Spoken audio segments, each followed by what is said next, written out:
ఎంత అద్భుతమైన శ్లోకం చేశారో అసలు. అందులో భక్తిని తల్లితో పోల్చారు.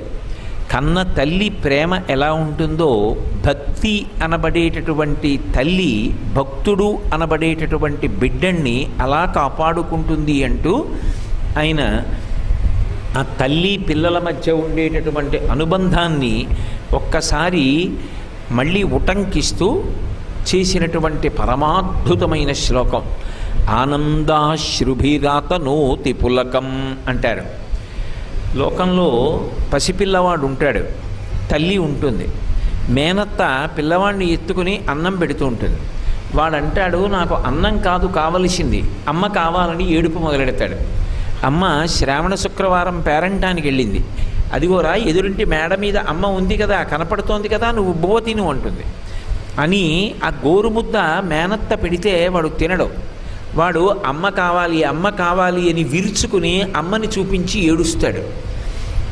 తల్లి దగ్గరికి వచ్చిందనుకోండి, వాడి ఏడుపు ఆగిపోయి పరమ సంతోషంతో అమ్మ మీద దూకేస్తాడు. అమ్మ మీదకి దూకేసి అమ్మ ఎత్తుకున్న తర్వాత కూడా వాడి కన్నుల వెంట కొద్దిగా నీటి చుక్కలు పడతాయి.